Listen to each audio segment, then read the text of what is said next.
Chapter 8. It was all John could do, as the boat neared the great warship ahead, to prevent his silent tears from turning into outright sobs. He was half crazed with panic and grief. The rocking sea beneath him, and the vast bulk of the ship lowering over him, seemed to have surged up out of a nightmare. He knew, though, that they were real. He knew that they had claimed him in one terrifying snatch, and that everything familiar, everything he knew, had been torn away from him. The kindly sailor beside him gave him a nudge as the boat bumped against the HMS Fearless's great wooden side. "Brace up, young shipmate. You'd best stem the tide and swab your cheeks. Don't want all them up there to see that long face of yours, do you? First impressions, as they do say, goes a long way. Scramble aloft sharpish, that's my advice, before Mr. Southhays Higgins get out his rattan." John took in only half this speech, but the gist of it was clear enough, and the sailor's friendly smile gave him a glimmer of comfort. He steadied himself, swallowed hard, dashed his sleeve across his face, and fixed his mouth into a wavering smile. The man was right. To go on board crying like a baby would be disastrous. He took a deep breath, slung his bundle over his shoulder, grabbed at the guiding rope, and shot up the cleats as fast as he could. Before he knew it, he was standing on a low-ceilinged covered deck, looking about in bewilderment at the scene of wild confusion all around. It was the noise that struck him first. Shouts, shrieks of laughter, the rumble of casks rolled along wooden boards, a hammering from somewhere below his feet, the squawking of a large, brightly coloured bird. Even the mooing of a cow made up a deafening racket. On top of it all came the sudden clang of a bell, a blast from a whistle, and shouts of "Away aloft! Unfurl sails to dry!" passed down in relay from man to man. Only a little daylight penetrated through the open lids of the gun ports that ran down each side of the gun deck. What meagre light came through was half blocked by the massive barrels of the great guns themselves, long black cannon, each one resting in its wheeled cradle. But it wasn't the guns that set John's mouth falling open and made his eyes start out with shocked surprise. It was the sight of the women. There were dozens of them. Some stout, some skinny, some pretty, some plain, but all of them dressed in bright, cheap clothes, so low cut their bosoms were almost completely exposed. It was their shrieks that he could hear, their high heels drumming on the deck as they danced and cavorted with the sailors, many of whom were reeling about, already half drunk. In all his anxious fears of the night before, he'd never imagined an orgy such as this. He watched in horror as a woman sank back against a gun, lifting her skirts. A hot blush rushed into his cheeks. He hastily looked away. "What's the matter with you, boy? Make way, or you'll be round amidships," came a hoarse voice behind him, and he turned to see a giant of a sailor, who was bent half double under the weight of an enormous trunk strapped to his back. John stepped back smartly, crashing himself against a stout wooden bulkhead to let the man pass. "Make way! Make way!" the man shouted. He tried to force his way through the swaying mass of women and sailors. "Captain's luggage going aboard! Make way!" The other pressed men and their guard of marines had come aboard now. The marines snapped to attention as their sergeant appeared. In their long-tailed scarlet coats and smart, high-crowned black hats, they stood out from the mayhem surrounding them like red-hot pokers in a bramble patch. "You, John Barr," came the voice that John was already starting to dread. He looked round to see Mr. Higgins standing uncomfortably close behind him. Who gave you the order to come first aboard? Who told you to put yourself forward? Impudence! I'll teach you. He was holding in his hand a short, thick rattan cane, and he cut John a vicious blow with it across the shoulders. John bit his lip, trying not to flinch. Mr. Higgins! Mr. Higgins! A boy not much bigger than John, with crinkly fair hair and a freckled nose, had wormed his way through the crowd towards them. Mr. Erskine's compliments, and will you bring the pressmen up to be rated? He'd been eyeing the boatswain's mate nervously as he spoke, and added a hasty, Sir. He turned to John, and stared at him curiously for a moment, then gave him a broad wink. John managed to flash him an answering smile before the Marines, who had come smartly to attention, began to carve away through the mass of people, with the pressed men sullenly following.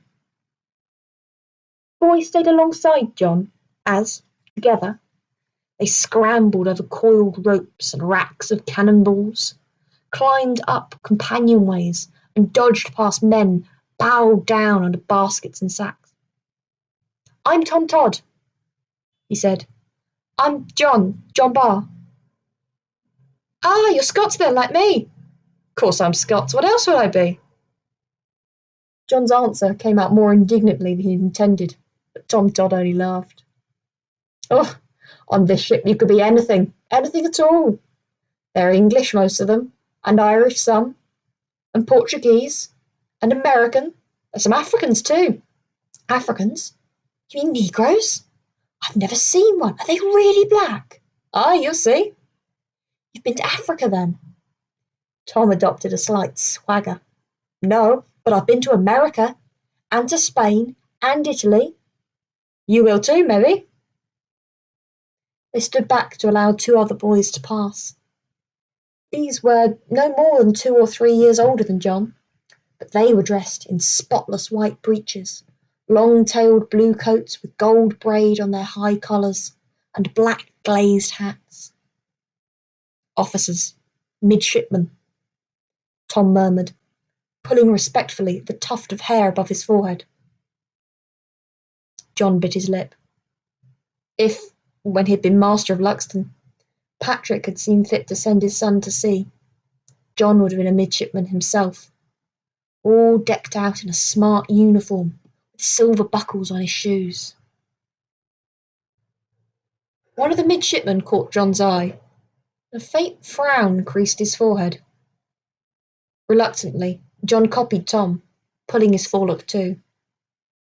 The midshipman nodded imperceptibly and walked on. They had arrived now at a less crowded section of the ship. A group of officers were sitting around a table. Yon's Mr. Erskine, the first lieutenant, Tom whispered, pointing to a man on the left, whose uniform, even more magnificent than the young midshipman's, gleamed with brass buttons and gold braid. The man's head was half turned as he talked to a grizzled old sailor standing behind him, and John could only see his profile. His face seemed to be handsome, strong round the mouth, with laughter lines running out from his eyes. But then Mr. Erskine turned. John gasped and stepped back. A hideous scar ran up the man's left cheek, puckering his eye, dragging at his nostril, and pulling one side of his mouth up into a wolfish grin. John's heart missed a beat. I know, he scares the babbies in their cradles, Tom whispered. Mr. Erskine's a great gun. He got his wound at the Battle of Trafalgar, fighting alongside Nelson himself. Killed 2 Frenchies with 1 sword thrust. Spit it up. He broke off abruptly as Mr. Higgins' hand shot out and grabbed his arm, then darted nimbly out of reach and dodged the swinging rattan. Get back to your quarters, boy, growled Mr. Higgins, or I'll... But Tom, not waiting to hear the rest of the threat, had already disappeared down the nearest hatchway. The disturbance attracted the attention of the men at the table, and they turned to watch as the Marines marshalled the pressed men in front of them. One by one, the unhappy new crew members mumbled their names, told their trades, and were assigned their duties, until only the small group standing near John was left. He thought for a moment, as the officers pushed back their chairs and began to stand up, that he'd been forgotten. But Mr. Higgins pushed him roughly forward. "A boy, sir," he said, addressing the first lieutenant with an obsequious smile. "Volunteered yesterday. Needs some sense knocking into him. I've a mind to have him as my servant. The brat I had before deserted at Yarmouth." John's stomach kicked with fright. The lieutenant's one undamaged eye surveyed John coolly. "Your name?" "John Barr." John was looking desperately along the line of men behind the table, looking for a sign, a sympathetic face, for anything that might hold out a hope of reprieve. "And can you read and write, John Barr?" "Yes, sir." "Well, well. And you have never, so far in your young life, been employed as a servant?" "No, never, sir." The man beside Mr. Erskine, whose small round face was as wizened as a monkey's, butted in. "Studied mathematics, have you?" "Yes, sir. For 5 years at school." The man shot Mr. Higgins a sharp look, full of hostile triumph. "Smart lads in gunnery is hard to come by, Mr. Erskine. Could do with him to apprentice. We're likely to be short, the way things are looking." "Then he shall be yours, Mr. Torse," said Mr. Erskine, lightly. "Career as a gunner awaits him. To hear that, John? You will join Mr. Torse, master gunner, and obey him in all things." Before he had finished speaking, shouts and the smart stamp of marines snapping to attention swept towards them along the deck. And, a moment later, the figure of a short, stout man appeared, amid whispers of, "It's the captain! Here comes Captain Bannerman!" It was hard to see, at first glance, how such a comical little man could command the respect that John could read in the faces of all those around him. Although Captain Bannerman was clean-shaven, springy tufts of hair sprouted from his ears and nostrils, while his black eyebrows bristled like an angry hedgehog. But everyone present, except for the pressmen, straightened themselves smartly, touched the brim of their hats. The captain's eyes swept over the miserable huddle in front of him, and John saw his jaw work, as if he disapproved of what he saw. His eyes, though, didn't show contempt. It was almost, thought John, trying to read their expression, as if he pitied them. Captain Bannerman stood still for a moment, gathering everyone's attention. Then he stepped up onto the first rung of the companionway behind him, cleared his throat. "Most of you men, I know," he began, "have recently been pressed into His Majesty's service, and have not volunteered to serve of your own free will. You will be feeling sad today." His voice was forceful and carried powerfully. Some of the pressmen groaned and nodded their head. "But you are here, lads, for a noble cause. The French are at the door of our nation. Bonaparte has swept through Europe. If he is not checked, his soldiers will soon be rampaging through the streets of our own dear towns and villages, killing, raping, and setting fire." The captain's voice was rich and strong, and as his words rang out, his eyes settled on John. In them, John saw a fierce enthusiasm.